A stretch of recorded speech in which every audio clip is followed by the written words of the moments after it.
Good afternoon, everyone. My name is John Harding. I'm part of the Lifelong Learning Platform Steering Committee. I'd like to welcome you all to this Thursday of the Lifelong Learning Week, and thank you, many of you all, for attending. I think we've had some really good sessions this week, and this is a real good one. I'm quite pleased to open and pass over in a sec. But just a few thank yous to the people that, thank you for the European Association of Regional and Local Authorities for Lifelong Learning, European Association for Education of Adults, and obviously EFET, European Forum for Technical and Vocational Education Training, for putting this session together. And if you look at the agenda, we have quite a lot to get through. I know our moderator, I'll pass over to the sec, is sort of looking at me thinking, we had about 30 minutes to open, we'll move on. So I just like to welcome you to this session on GreenComp, taking green skills one step further. I think it's a real good session and something I'm really interested in, so I'm looking forward to hearing from a lot of people. So for no further ado, I'd like to pass over to Noella Cantero, who is the Director of the European Association for Regional and Local Authorities and Lifelong Learning, and she will moderate the session. So thank you very much, Noella, and I'll pass over to you. Speaker, it's you're on mute. Can someone unmute? Yes, thank you. Thank you for letting me know. So thank you very much, John. Good afternoon, everybody, and welcome to this workshop on GreenComp, taking green skills a step further.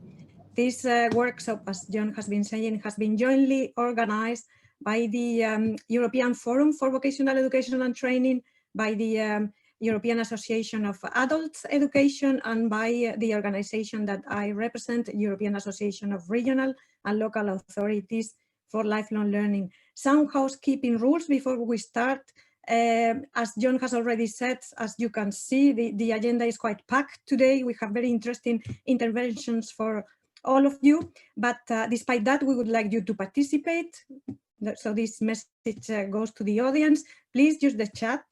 Even if we cannot give you the floor because we won't have time, you can be reassured that we will take your comments and suggestions into account. We will pass them on to the speakers, and we will gather them in a report that will follow this workshop. I would like to thank the Lifelong Learning Platform, of course, for providing this forum.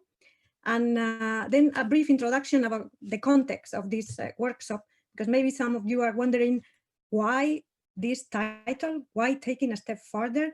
Well, this workshop, and this is something that we would like to highlight, the three organizations that have organized this, is that it's not just one shot activity. We've been working around this issue for over a year now. And one step further is because we will continue working on this, as you will see in my intervention later on the agenda. And also because last year, also in the context of the Lifelong Learning Week, we organized a workshop about green competencies that coincided with the publication of the Green Deal. As a conclusion of that workshop, we all agreed that we cannot have a green transition if the citizens and if the learners are not aware about green principles and are not equipped with the skills that are needed to facilitate that green transition. So in the journey that we would like to propose today, you will learn, we hope, new policy development, and we will also hear about some practical cases. We hope to inspire you, and we definitely hope to continue this discussion with you in the months to come. So without further ado, I'm going to pass on to the agenda. And I have to say, on a personal level, I'm quite honored today to be introducing an authority coming from my home region. So we have here MEP Marcos Ros-Empere, who is a Spanish MEP from the Socialist and Democrat group. He sits on the Committee of Education and Culture, and he's a substitute in the Committee of Environment. He was Vice Rector of the Polytechnic University of Cartagena. His background is in architecture, urban planning. He's a professor on leave of urban planning. And he has recently been appointed shadow reporter for the European Parliament report on the European education area. So, Marcos, muchas gracias, and we are looking forward to hearing from you. Thank you very much for virtually hosting us today. Hello, good afternoon to all the attendants to this great webinar organized by Lifelong Learning Platform. As Noelia has said, my name is Marcos Rodos. I am a MEP from Socialist and Democrats Group and also member of Committee of Culture and substitute member of MB Committee. So it's a good idea to stay here today. Also, as a young architect and university teacher, I am convinced that through education and teaching, we can achieve cities with more sustainable and environmentally friendly societies.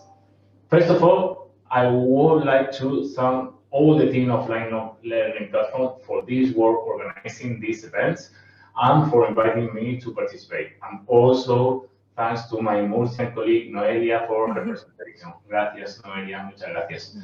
On 2015, the United Nations approved the Sustainable Development Goals and the implementation of Agenda 2030 to achieve them. On 2019, the European Commission approved the European Green Deal, which aims to achieve climate neutrality by 2050.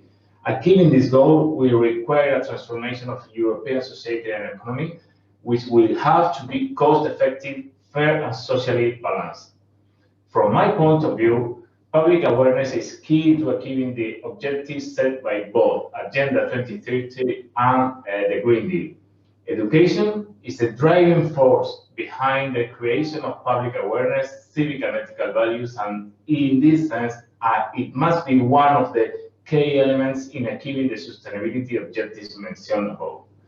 Education is not a competence, including the Treaty of the Functioning of the European Union, but the European Union has the responsibility to urge its member states to achieve the objectives it sets out in all areas, including education and culture.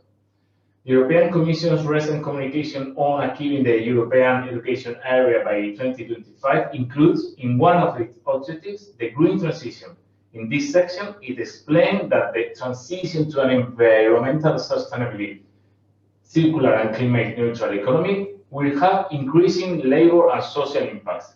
Me, as a shadow rapporteur of the EEA report on the European Parliament, I will work hard to incorporate green skills on these projects. The European Skills Agenda, presented by the Commission last June, as its name suggests, aims at the sustainability, competitiveness, social fairness, and resilience. One of its dozen actions includes a skill to support the green and digital transition. Here, we will be developed a set of core green skills and statistical monitoring on the greening of our workplaces. Also, the new Circular Economy Action Plan and the European Union Biodiversity Strategy for 2030 also highlight the key role of skills in the transition to a green economy.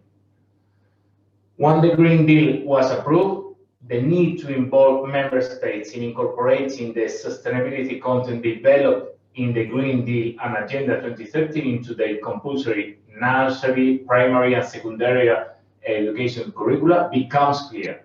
We all know that a well-educated childhood is the guarantee of an aware citizenship in the future. To achieve this, we need to establish a set of content sustainability as well as a series of recommendations for the member states to incorporate into their academic curricula with the aim of achieving adequate citizen training for our young people in the area of sustainability. All this is accompanied by actions at European Union level aimed at raising awareness among the youngest population. We also need to make a profound change in people's behavior and skills and needs. Starting with the educational system and institutions, measures must be aimed to boosting skills for the green economy by promoting a new sustainable education and training infrastructure. The green transition also needs investment in education and training. In short, and coinciding with that, what explained in the position paper prepared by LLR and FBET, it is important to recognize two complementary areas where the provision of new green skills is needed. One, the skills for the green economy in order to increase the number of professionals working for a climate neutral and efficient economy. This is also in line with the new industrial strategy for Europe launched in March. And two, general green skills for all citizens as a key to achieve a more sustainable society in the future. European cities need to be provided with competence to face the actual environmental challenges and to deal with green transition. To conclude, I would like to thank all the organizations involved on the lifelong learning platform for their work on these issues. The European Forum for Vocational Education and Training, the European Association for Adult Education, and the European Association of Regional and Local Authorities for Lifelong Learning. I hope that this meeting will be successful, and I encourage Lifelong Learning Platform to continue working in this direction, building a better future by incorporating sustainability to the training and education in all its levels. I am at your entire disposition. Thank you for inviting me today. Thank you very much, Marcos. I think we have started the workshop on a very high note. A lot of messages and and suggestions and comments that we will surely take further. And we take this invitation to continue in contact and to support each other organization. It's a key, as you were saying, investment in education is key, and also to focus on the human behavior and changing human behavior. We are now going to pass on the floor to our second speaker of today. She is Lidwin Fox-Deval. She is a consultant in the field of adult learning and education. She has many years of experience in project management. She writes for EPALE, and she is for several years coordinator of the Dutch Learning Festival. Sustainability, but she will explain it, is a passion more than a work. So Lidwin, if you can start your presentation. Thank you. Good afternoon, and thank you for this invitation. This autumn, EPALE in the Netherlands asked me to do research about what is happening in the Netherlands in the field of sustainability and adult education, and to build a dossier with good practices. Well, the result up till now is 12 articles published in an online dossier on EPALE, and several other practices in my desk drawer waiting to write about them in the near future. When starting the dossier, I had two leading questions: how to ensure that sustainability and climate change becomes an important topic for a wide audience, and that it's not only an issue for the usual suspects. And in line with this first challenge, how to ensure that sustainable activities also find their way to people for whom learning is not obvious. People who experience more pressing issues in daily life, such as debt, unemployment, and health. So now I will present some good practices to you. With certain modesty, feeling grateful for the passionate green heart persons who share their experiences with me. So the first example is the Rotterdam Environment Center. They involved a wide group of inhabitants in environmental measures. They trained 350 environment coaches. And how did they manage that? The first thing they did is going to the people, there where they are. They went to the mosques, the Cape Verdean Association, and to women groups. The center works with already existing networks in the neighborhoods who approach their own key persons. And the result is that many people participate who would normally not be concerned about climate change. And of course, the energy and money saving aspect of some climate measures is a good way to motivate people to take action. The environment coach training takes 4 sessions. The future coaches learn how to take sustainable measures themselves and also learn how to share this information in their own network. After receiving their certificate, the coaches organize meetings you can compare with the well-known Tupperware parties. in their own street, with parents of their children's school, or with fellow tenants. For these meetings, the coaches use energy boxes that contain all kinds of saving materials, games to increase energy awareness, etc. So next example, and that's exercising.nl, oefenen.nl in Dutch. This is an important player in Dutch adult education. The foundation offers program for everyone who needs a push to participate better in society. It's the online place where you can practice basic skills. In 2018, the program Doing Green was launched. In 9 chapters, this online program provides practical green tools for daily life. Doing Green challenges you to think about how you live. Could it be healthier, cheaper, and what is good for the environment? The program is intended for learners with a low educational level, both Dutch-speaking and foreign language speakers. The program contains a lot of visual material, and written text is supported by spoken text as often as possible. Doing Green proposes small sustainable steps that clearly save money. The program is free for individual users at home, and organizations need a license. Third example. Well, in climate activities, we mainly see white faces, people with gray hair like me, and higher education. Colorful Green in Nijmegen shows that this can be different. In this network, persons with several migrant backgrounds are involved. They participate in excursions, cycling activities, and workshops. Colorful Green connects diversity and sustainability and tries to build bridges between the different worlds. The network offers a training for Colorful Green ambassadors with 3 main topics: the urgency of the climate situation, climate strategies, and the role as ambassador, including managing diversity. After the training, the ambassadors act as a role model and human bridge between their own migrant networks and sustainability activities. Number 4, Climate Conversations.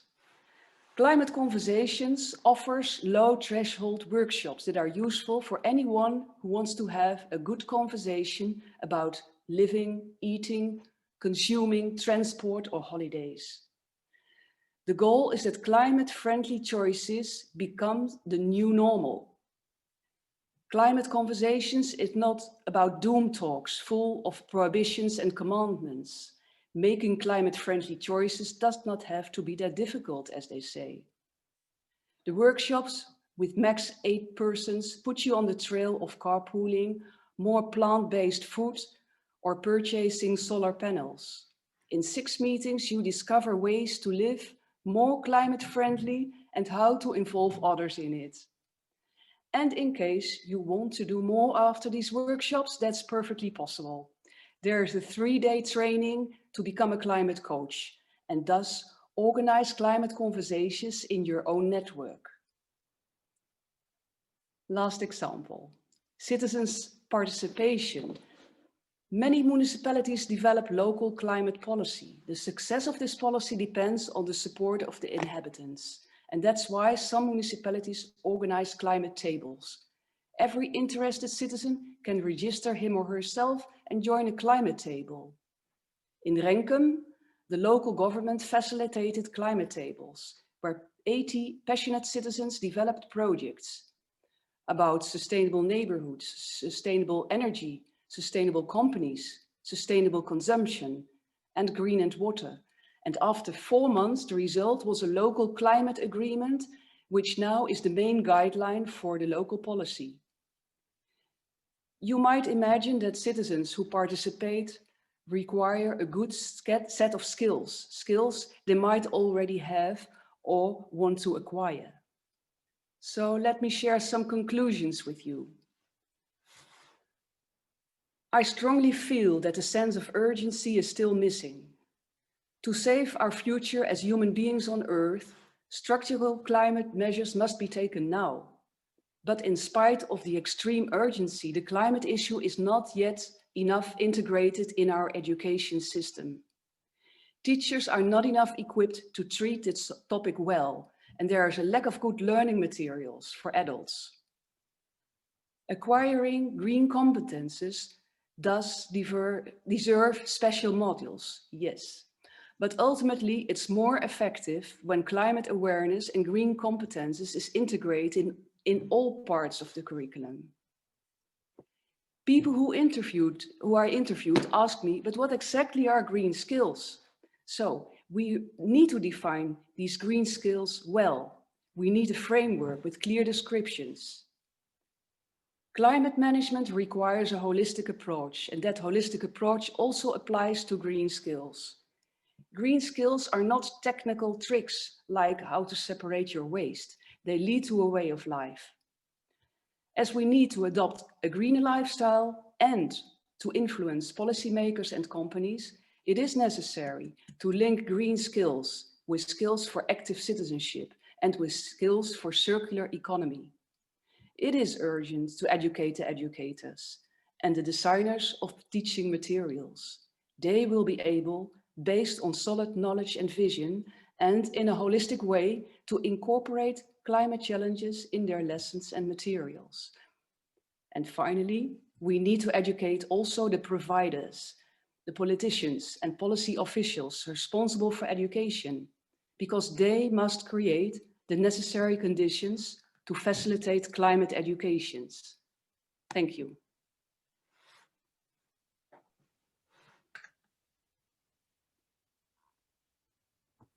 I was unmuted.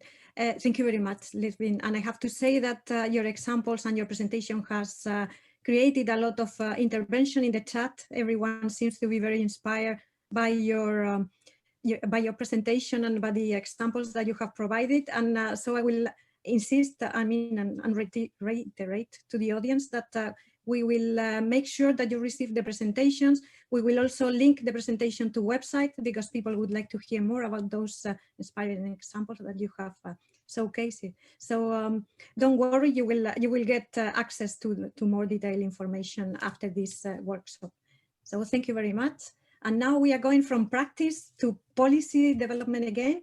So this time is Anushka Ferrari, who is a policy officer at the European Commission Director General for Employment, Social Affairs and Inclusion, where she leads the portfolio for validation of non-formal and informal learning. She has more than 15 years experience in education and training, and she is going to present us what's happening with the competence framework and also with the Pact for Skills.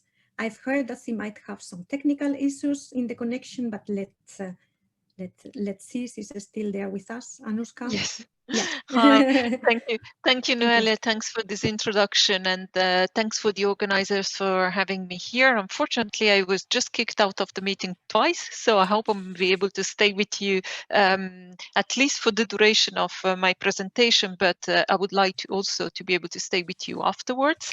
So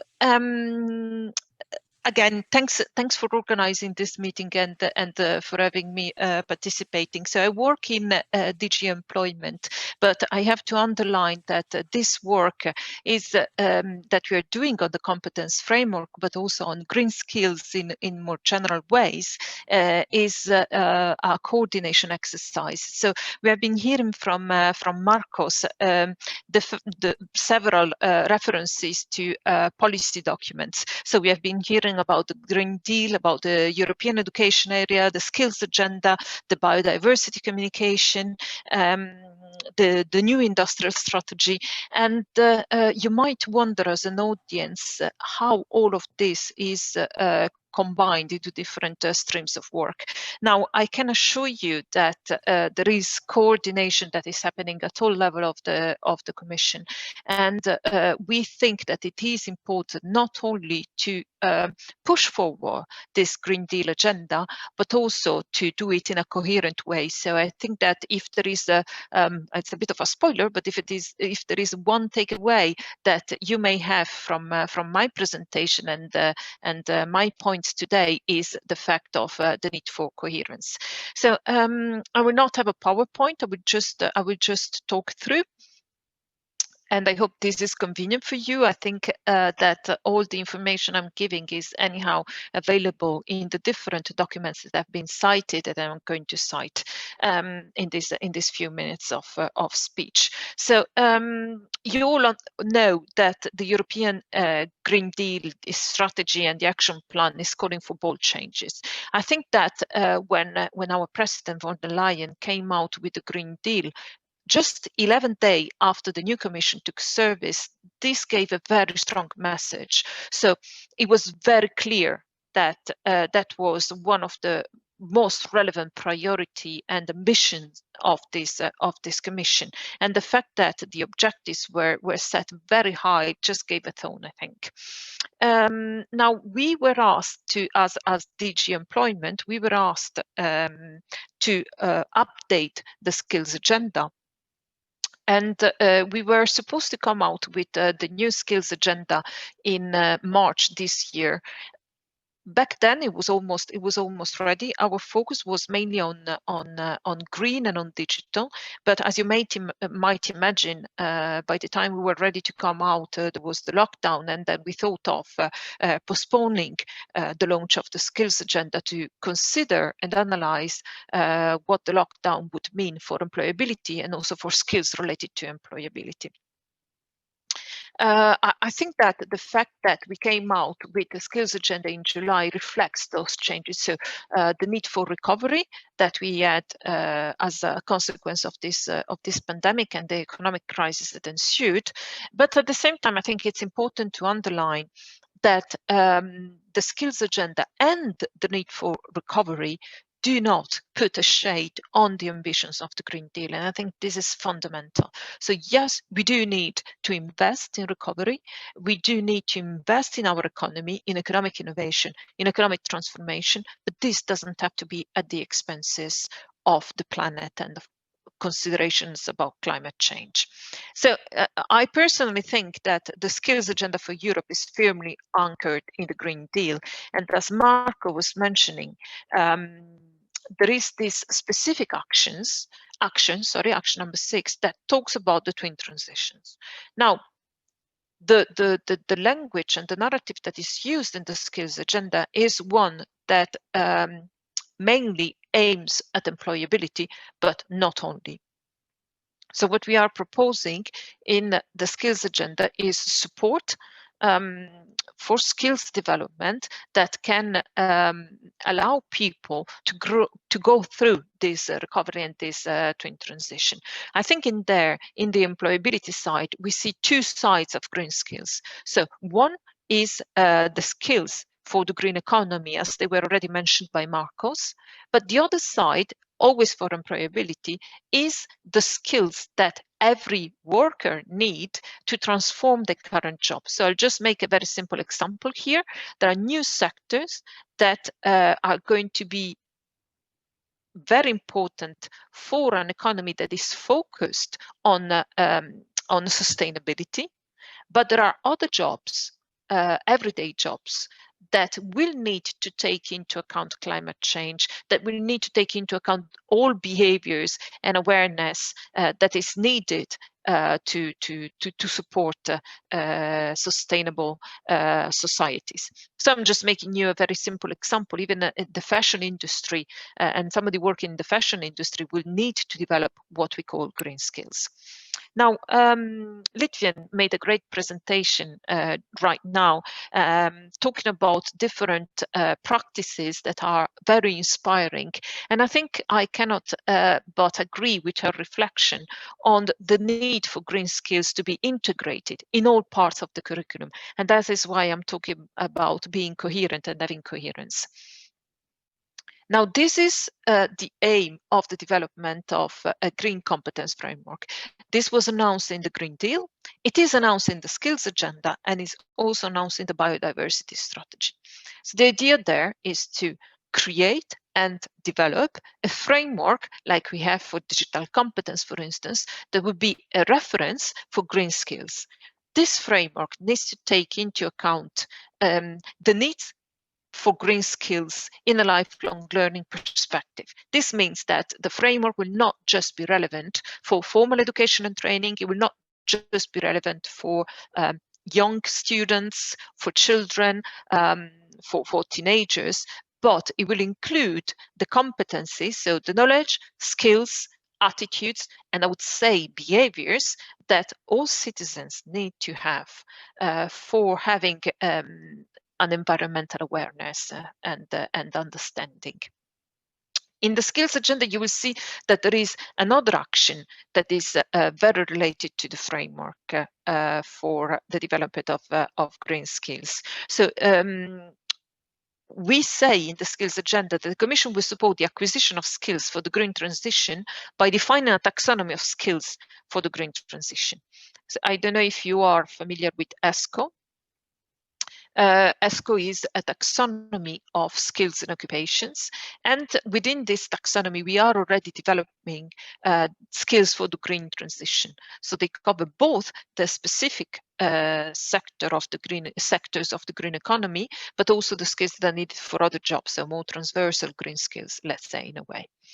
So what we are doing in this is not duplicating the work on the competence framework, but rather construct a coherent approach towards green skills, whether they are addressed at citizens or whether they are addressed at specific occupations and workers.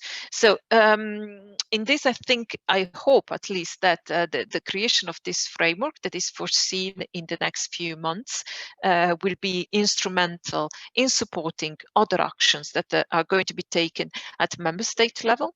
And of course, we are framing the development of this support mechanism, of this competence framework, with wider stakeholders consultations. So we are in dialogue with the member states. That's the same thing with the taxonomy of ESCO. There is a coherent dialogue that is happening with the member states on that, and we are also open to suggestions from other stakeholders. Now, in this, I think that I would like to conclude just by providing two more pieces of information. One is about the Pact for Skills. So the Pact for Skills is another very fundamental action of the skills agenda, in which we are supporting the cooperation of stakeholders, and we are asking for this cooperation to support mutual learning in different aspects, and that could be also applied to green skills. So, for instance, we want to promote at European level, but also at global and wider level, an increased cooperation on different aspects of skills development for learners, but also for workers. And the last information I would like to provide you is the fact that within the Green Deal call of Horizon 2020, there is a 1 billion investment to boost the green and digital transition. So there are already 8 thematic areas that are reflecting the key work streams of the European Green Deal. And there are 2 horizontal areas, one of which is strengthening knowledge and empowering citizens. So in this, you will see that there is already dedicated funding enabling citizens to act on climate change for sustainable development and environmental protection.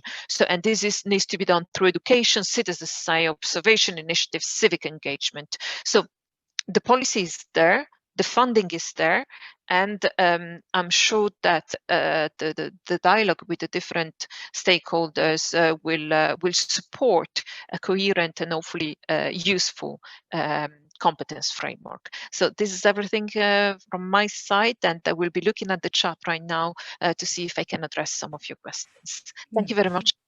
Thank you very much, Anushka. That was a very interesting presentation with it gives a good policy framework. And so from policy now we are going back to practice, and this time I have the pleasure to introduce a video that has been produced by Technica, or friends from Technica, the Basque Vocational Education and Training Applied Research Center. The video shows how vocational education and training plays a key role in sustainable human development. It presents a productive model based on an efficient use of resources And this is a pillar for a sustainable economy that we all have the obligation to build for us, but also for the future generations. So Valentina, you can play the video now. Green. People say that our vocational training is green. It's true. We're green because our objectives include sustainability, nature, and caring for the environment. However, we're not just green. We're also blue because we support marine life and careful use of water. White is the foundation of the gastronomy sector, and upon it we can combine all the colors of the rainbow.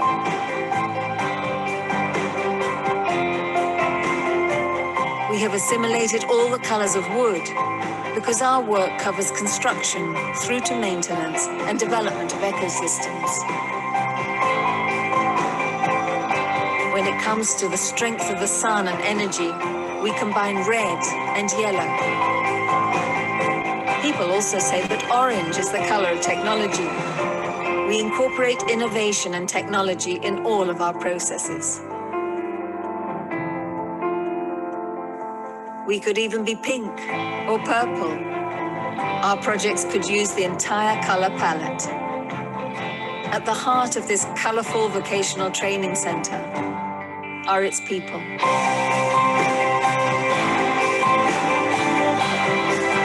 Our labor of love is the well-being and future of people built upon sustainability.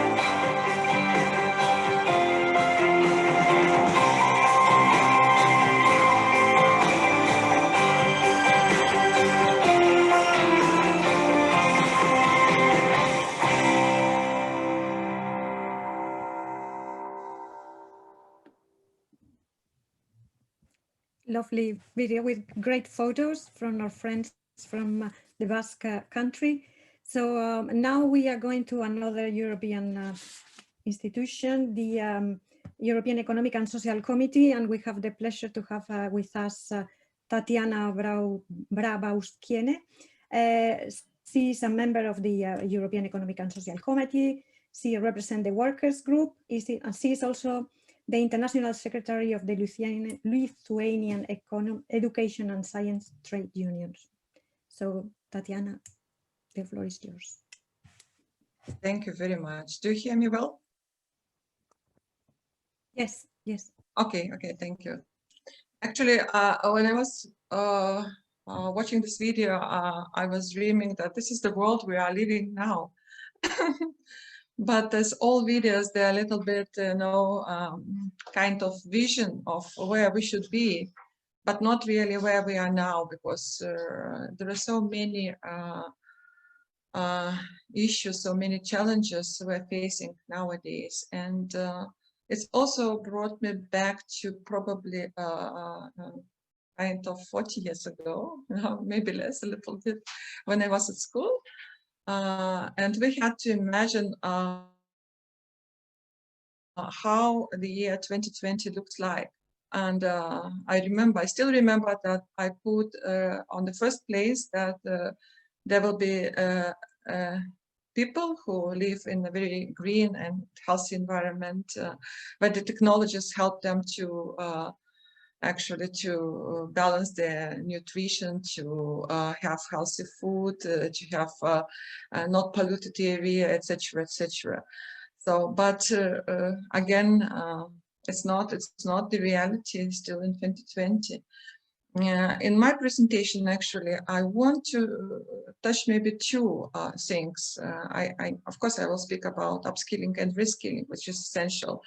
But just yesterday, the ESC, European Economic and Social Committee, where I'm the member representing the workers group, the unions. Of course, we have tripartite body. We have employers also on board in the third sector. I presented my own initiative opinion on green skills, or let's say something like we are encouraging the European Commission to have the strategy on green skills and competence framework as well. But the within this opinion, there are recommendations. And in these recommendations, I want to point you out what we as civil society organizations highlighted mainly. So we think that green skills, environmental responsibility, and sustainable development should be integrated transversally within the learning outcomes, knowledge, skills, attitudes, and values of the formal, non-formal, and informal learning. We should look at holistically at all age learners in every education sector, in apprenticeships and in employee training schemes, within and beyond the green sectors, leaving nobody behind. We also remind the European Commission and the member states to better connect environmental policies to employment and education policies. This should also help to focus on the skills anticipation and skills development of the unemployed people, and also those who are in work, but whose training should cover environmental responsibility and have a specific focus on green skills. We call particularly the Commission because, as we just heard from DG Employment, they are fully involved into this subject, and said that I can repeat the words that the Commission is coordinating at all levels of the European Commission the topic. So we call the Commission to conduct EU-level research on green skills and competencies development within member states and base its policy strategy on such research. It's not enough to coordinate between the DGs of European Commission. There should be a very serious research done. Of course, we welcome that new skills agenda proposed by the Commission focuses on green skills, but regret that it is not providing a target to countries, to member states, on the share of adults' participation in quality and inclusive training on at least basic green skills and competences, while it suggests a target on participation of adult training on basic digital skills. Tell me, what is why digital skills are so privileged and green skills are left like kind of second? We also call the member states to set up national policies which focus on education, environmental responsibility, and green skills, and proactive upskilling and reskilling to facilitate the just transition to a green economy for all, and particularly for workers of declining sectors. So we call the future presidencies, starting from the Portuguese presidency and the European Commission, to step up cooperation between the Education Council, Employment Council, and Environment Council, so that decision makers at the highest level link the fight against climate change and the importance of providing the skills and competencies for all ages in each form and type of education and training sector holistically. This linked also to the comprehensive EU-level strategy, which we call to have, such as Council recommendation on improving education and training on green skills and competences, developing green school strategies, providing upskilling, reskilling for adults and beyond the workplace. So this is necessary to protect the environment. This is necessary for society. This is necessary for greening the economy. So this is where all our interests as stakeholders are meeting. We believe that member states should put in place comprehensive policies and funding to support teachers and trainers. And I like the presentation, the second presentation of the practitioners, saying that educators are the co-actors. Therefore, the initial continuous professional development on environmental protection as transversal topic for teachers across all subjects and all levels and types of education and training, as well as specific training on green skills and competences, is a must thing. It's not just thing which is needed. It's something that we failed to deliver on time, and we need to do it now. We also, in the opinion, remind that the acquisition of green skills in the workplace would increase the resilience and the adaptability of workers, managers, stakeholders, and it contributes strongly to green growth. Of course, money is something which is essential, but as we were assured by the Commission, it's something which is available. But we think that money should be also taking kind of complementary, all the funds should be complementary to each other. When we speak about Erasmus Plus, SF Plus, recovery package, transition fund, just transition fund, and other funds, also national resources, we think that they should focus on providing financial support, not duplicate each other. So this sometimes happens in the member states because we have different ministries responsible for different funds, and usually there is no coordination within member states where and how money is spent. Therefore, we also believe that European semester as a tool is a very good instrument for the Commission to work with the ministries of education and other ministries and relevant social partners and civil society organizations in defining country-specific recommendations to EU member states on enhancing provision of green skills and competences in all levels and types of education and training sectors, from early childhood education to higher education, of course not missing that and not missing adult learning. So when it comes, it's probably what I should start from, but I was just excited by the opinion which was unanimously adopted yesterday about the skills gaps and shortages which pose a challenge to green transition. The most widespread effect on the green transition on employment is the need to reskill and upskill within existing occupations. And unexpectedly, or let's say not really what was predicted, in spite of a few studies which actually were fragmented. That's why we call for a really serious research, that new and emerging green occupations are more rare and tend to emerge in higher skills level. So low-skilled occupations tend to require limited adaptation to greener work processes. And when you look at the table, I don't know if it's, yeah, it's visible now. Sorry, I just was looking. When you look at the table, it's clear from this table that for the low-skilled occupations, the nature of changes is not so big. The occupation changes is in a generic way, so it's not my slide, in a generic way. So, but there is no really a lot of work to be done for low-skilled occupations in the upskilling. Maybe this is more the case about reskilling these workers or getting them skills of higher levels. So medium-skilled occupations. You see here there will be new green occupations, but the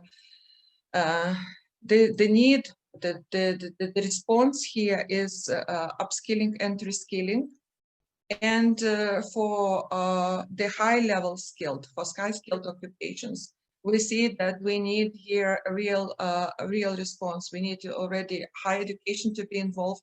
We need long upskilling programs. We need to prepare high-skilled workers already to deal with green challenges, and they go together with also digital challenges, because we can't separate them. And there are many occupations, new occupations appearing immediately in the medium-skilled occupations and for high-skilled occupations.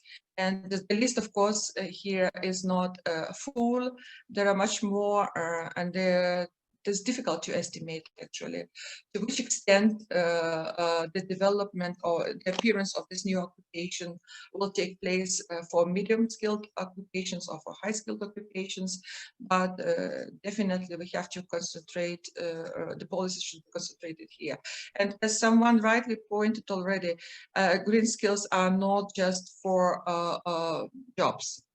green skills, something which we need in our everyday life. We face that every day. And young people, those who went to demonstrations, they showed clearly that this is the priority for them. And that's probably not surprising that I remember that at the beginning, my schooling, when I remember at school, when I was also really from all of my heart, deep in my soul, concerned about the planet. And then, I don't know, maybe there are more important things in businesses and developments. And then this planet issues went to the kind of second plan, and we can't leave it to the second plan, because we don't have a second plan at all if we do not put it on the first plan. So thank you.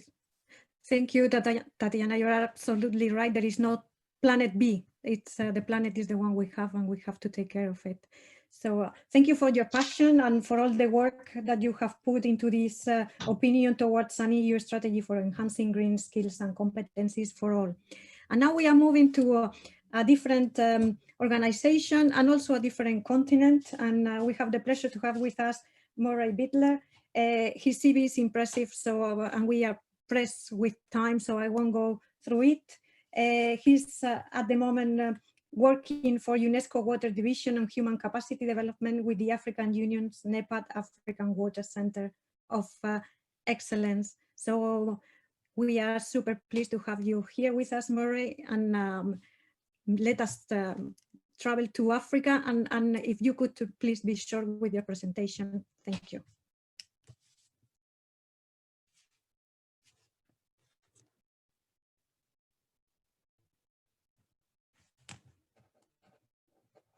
Murray? Can you hear me now? Yes. Okay, right. I'm not sure. Okay. I have a poor connection, so I'm going to close my video. All right, and just follow on the presentation itself. I hope that's all right with you. And first of all, I'd like to point out that in the photo that you see in the beginning, and could you still go back to the first slide, please? Thank you.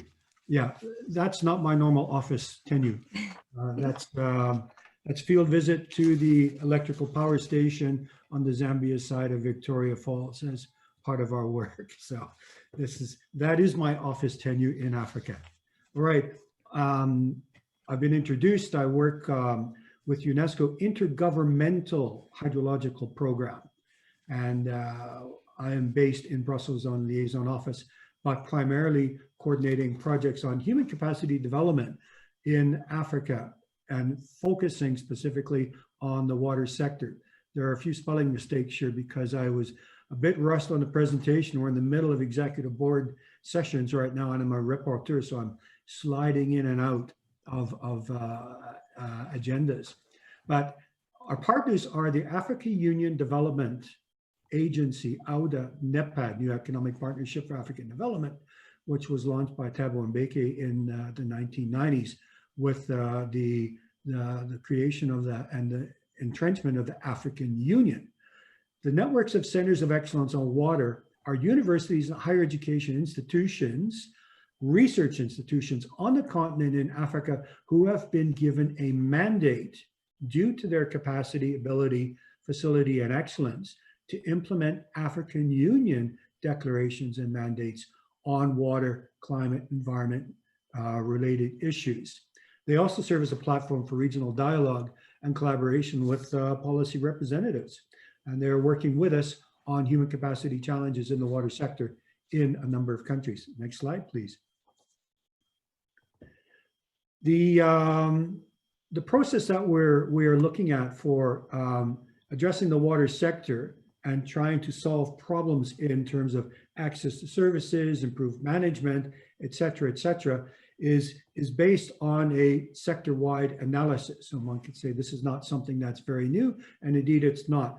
Analyzing sector problems, especially the water sector in Africa, has been around for more than half a century. But usually it comes with a donor-driven agenda in terms of what people want to do to assist and to help and contribute, or it comes from agenda-specific organizations like NGOs who have a capacity in water and hygiene or education or village-level water supply, etc. When they tend to do sector analysis of problems, they ask people what the problem is, and generally individuals will tell you what the problem is, but in reality, they're not telling you what the global problems are. They're telling you what their own problems are.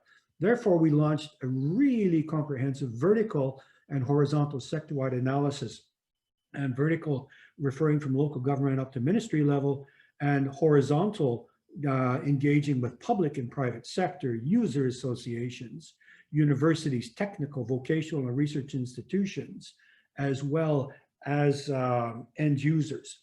Now, we evaluated gaps in the sector needs in terms of human skills, but we also evaluated gaps in the educational institutions of higher education and TVET on what they had on offer. And keep in mind that some of the curricula in a number of African countries dealing with the water sector sometimes tend to be on the books since the 1960s and have more of an engineering focus instead of a more holistic management and maybe society science and civil science approach.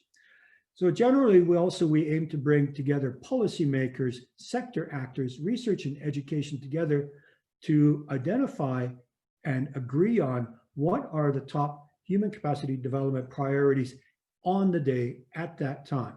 Next slide, please. So consequently, although there was a long list of priorities in every single country, and these surveys, analysis are done on a sector, in each sector on a country by country basis, because even though a country might have the same hydrology, the same geography, the same geology, the same geoclimatic destination, they have different histories, they have different cultures, they have different languages, they have different politics. Thus, the actual structure and the fabric of a sector, like the water sector, will differ from country to country.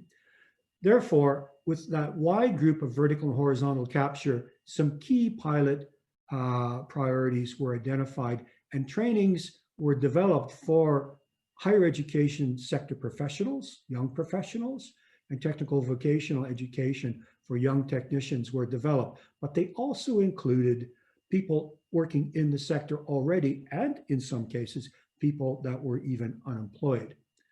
These pilot courses were followed up with monitoring and evaluations to see how the trainees responded to the trainings and what they thought of the trainings in the sector, how many of them were in the sector, what level of education and profile they had. We looked at age all the way up, starting from ages of 18 up to 60, and different sections of age disaggregation, and also gender disaggregation.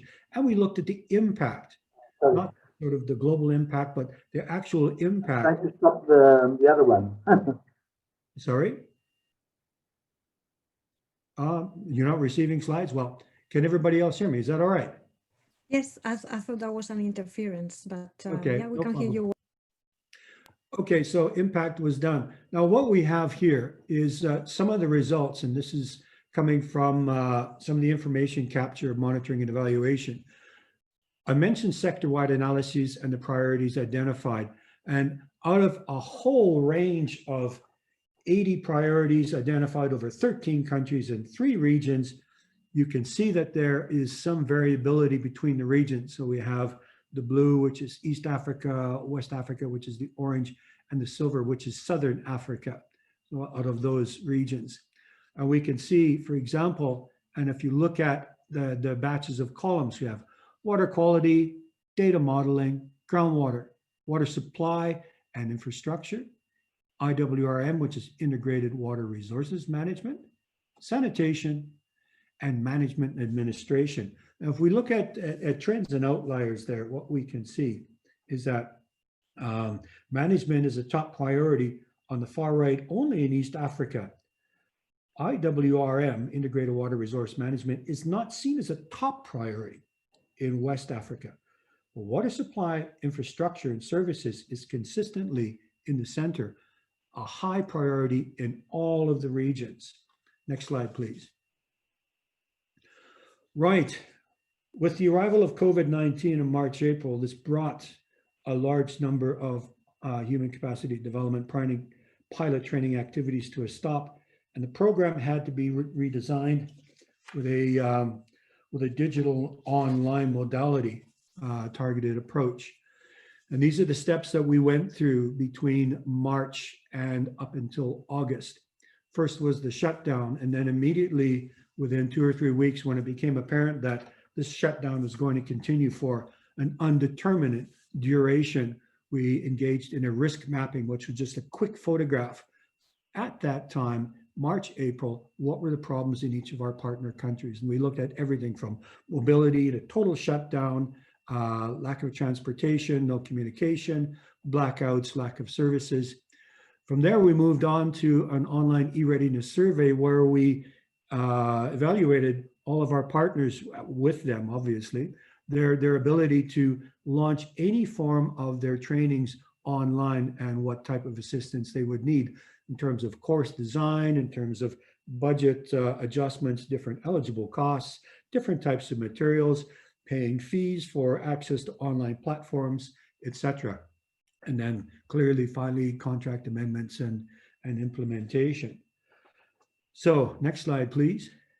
So some of the results of that, courses were eventually put online in a number of our countries, and some countries just were not able to deliver due to the restrictions of the government, lockdowns in different countries, or the fact that with the project coming to a close towards the end of this year, they did not have the window of time necessary. Now we look up in the top left-hand corner, some of the results, and in the bottom center, this is from monitoring and evaluation, the 2 pie charts with the orange and the blue. We look at how costs of materials for preparing and delivering online courses differ from costs of human resources. And we can see that preparation for human resource cost is considerably higher than the cost of materials and electronics and platforms to launch and prepare. So those are just some small examples. We have a huge data table of breakdown on many more disaggregated indicators.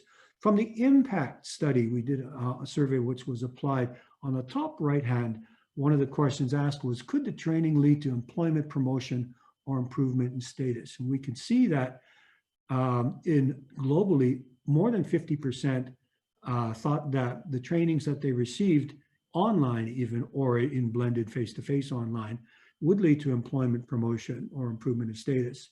42% said maybe, but only 6.6% said no. So even with this change in modality and limitations on some short notice, we were able to deliver with the resources of many of our partners in Africa on the day some satisfactory results. Next slide, please. Finally, after all of this, looking with the water sector and lessons we've learned, what are the real long-term benefits of this? And one of the things that we're very much aware of in working in this type of either resource or economic sector activity is that we overlap and work side by side and influence and impact on other sectors. And for us around the water sector, we work with a nexus of 4 components, which is water, energy, food security, and ecosystems. And as we move out, as we roll out our approach into a next phase of activities with the water sector, going from pilots to try and develop more long-term curricula adjustments and more regular sector-wide surveys in a country-by-country basis to bring the needs assessment up to date and to bring the curricula of universities up to date for young professionals, young technicians, actors, and further education training in the sector for longer-term professionals. We realize that we need to start linking up with the other sectors. So the nexus essentially can be defined as an interdependence between water, energy, food security, all within an ecosystems framework. And we know that by 2030, water demand will increase by 30 to 50%, while food demand is expected to increase by 60% due to high population. Therefore, And with economic development challenges and climate change, this will become more difficult. So to meet this growing demand for water and energy and food, we need to think with a more global framework and background with ecosystems. We need to leave behind the silo thinking, not just in terms of how we do resource management, but also in terms of how we do education and training as well. So this Nexus approach represents a fundamental shift from a purely sectoral approach of solutions to a cross-sectoral and integrated perspective. Thank you very much for that. I will have to move very soon back to my rapporteur status and adventures, but my colleagues at European Forum for Vocation Educational Training, and I think the managers of the system will be able to please pass any comments my way if you like further feedback. Thank you very much. Thanks a lot, Murray. And actually you have leave us in a very interesting topic, and it's blue skill is something that we really wanted to develop. So this leads me well to the next presentation. We are over time now, so I would like to apologize on behalf of the organizers to the audience. I hope you can stay there with us 5 minutes. I will try to be very quick and very brief. So this workshop, apart from having these so many interesting presentations, is an opportunity for us to present and to launch what is our GreenComp website. Before I start, I would like to thank my colleagues Valentina, Rafaela, Jana, and Luis for all the work that has been invested in this initiative during this year. This wouldn't have been possible without you. So thank you very much. The website is produced and developed by our friends from G Consulting in Greece, and we are very happy to welcome them in our informal platform. So as I mentioned at the beginning, yeah, we are pleased to announce that we are soon launching. Valentina, you can go back to the website. We are soon launching our GreenComp website that is meant to be a space to update our visitors on what's new in terms of policy development, but also on a practical level, what are the examples of the best practices. It's also a way for our members and for organizations to showcase what we are doing within this initiative that started over 1 year ago. So this is one step further in the joint position paper that we released, and that has been also mentioned by the MEP Marcos Ros. And yes, well, don't hesitate to contact us if you would like to join or you would like to hear more, because we would love to make this team bigger and to have a bigger family. So this is just one step further. And Valentina, the next slide, please. So as I mentioned at the beginning, this workshop is not just one-shot action. During this year, we've been having meetings with different stakeholders, like we met with Commissioner Smith's cabinet, with the Joint Research Center, with CEDEFOP, with the European Commission, of course, different Director General, and with different economic sector representatives. We have also produced and sent a survey to our members. The survey was to collect example of good practices about what's happening in terms of implementation of SDGs and education for sustainability. So we will continue doing that this year. You can see there the activities that we have planned. So apart from having these activities planned, we will continue with this strategic dialogue that we have started, last year. And we will align our initiative with the different policy development that have been presented already. And of course, we are not flying alone on this, and our 3 organizations are supporting the development and implementation of these green competencies through the setting up of a specific thematic group in the case of FPET, or through the mentioning of this green skills priority in our association work plans for 2021. So without further ado, I have the pleasure to leave the floor now to my friends and colleagues from the European Forum for Vocational Education and Training, and from the European Association of the Education of Adults. So Gina is the Secretary General of the European Association of the Education for Adults, and she has a trade union background. So Gina will be saying a few closing words first, and then we will have the president of the European Forum for Vocational Education and Training, Joaquin James Calega. He also has a very impressive CV. Many of you might remember him as director of CEDEFOP, but he has also some ministerial position with his in the ministries of his native Malta. At the moment, he's principal and CEO of Malta College of Arts, Science and Technology. So please, Gina, if you could do the closing. Okay, great. Thank you very much. And I have seen that we've had a lot of participants. I think at one point we were more than 80 or 90, and there's 68 still around. So I think that also highlights the interest in the topic.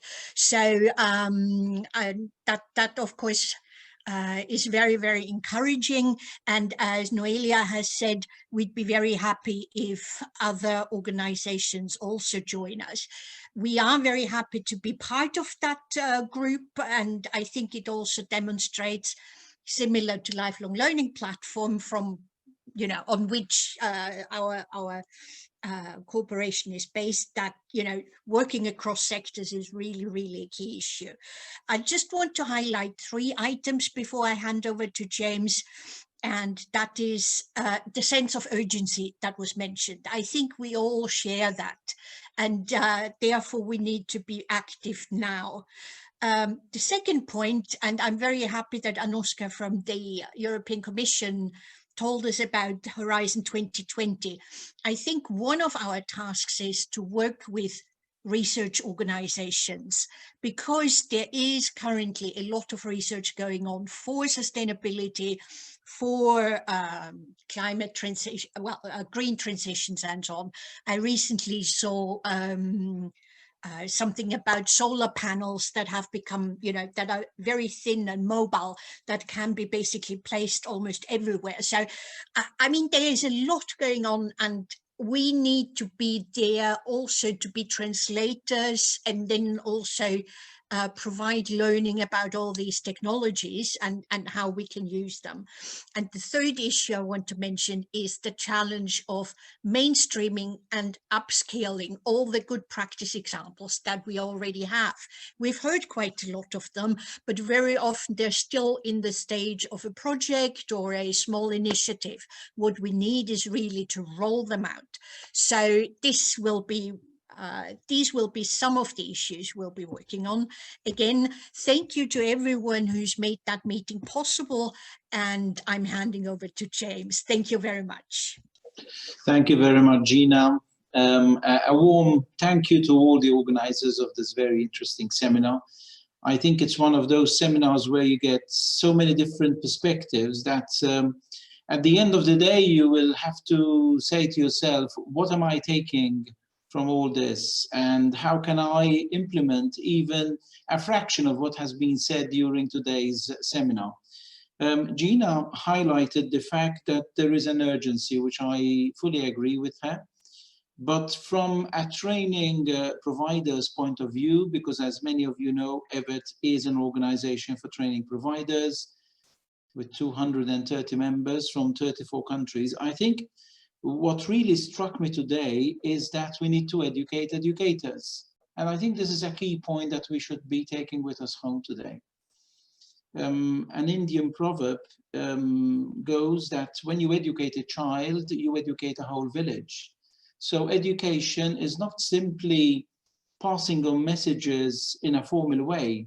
It is also making sure that those who educate have the mindset of a green economy. Green skills for life, this is something which we have been hearing a lot. Questions that we ask ourselves today is, why do we speak about green jobs? What colors do jobs today have? That is a good question to answer. For me, jobs today are colorless because we seem not to be aware of the need to change the way we live and the quality of life that we should be living today and that of future generations. It's all about sustainability. It's all about resilient futures and a better quality of life for us. But it is also about the way we use the resources today efficiently and effectively. So we need to educate educators because we need small and bigger mindsets that support sustainability and hence the efficiency in the use of resources. The other issue that probably is very interesting to all of us today is when we talk about green skills. From a training perspective, we need to associate this with jobs. At the end of the day, we are educating people not just to become better citizens, but also to find adequate jobs. And therefore, talking about jobs, according to the Renewable Energy and Jobs Annual Review of last year, the estimated number of jobs with a green profile around the world is about 11 million, going up from 10.3 million, which illustrates that the greening of the economy and the greening of our culture itself is increasing. And hence, it is important for us to not just talk about green skills, but also to implement the many policies that have already been drafted across the globe on how we can sustain the future.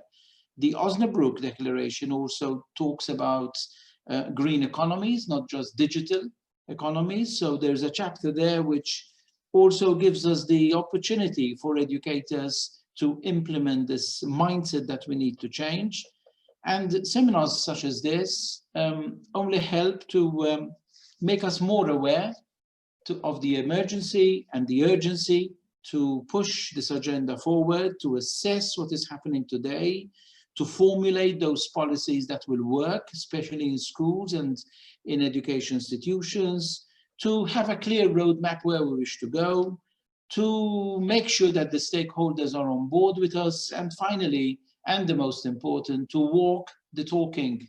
Talking is cheap, as they say. To talk is cheap, but to walk is more difficult. But I think the energy is there within the group, and through my colleagues at Evet and other organizations, I think we have made a huge step today in making many more people, as the previous speaker said, many more people are aware of how important this subject is, and that the action needed is needed with urgency. Thank you to all of you who have really contributed to this seminar.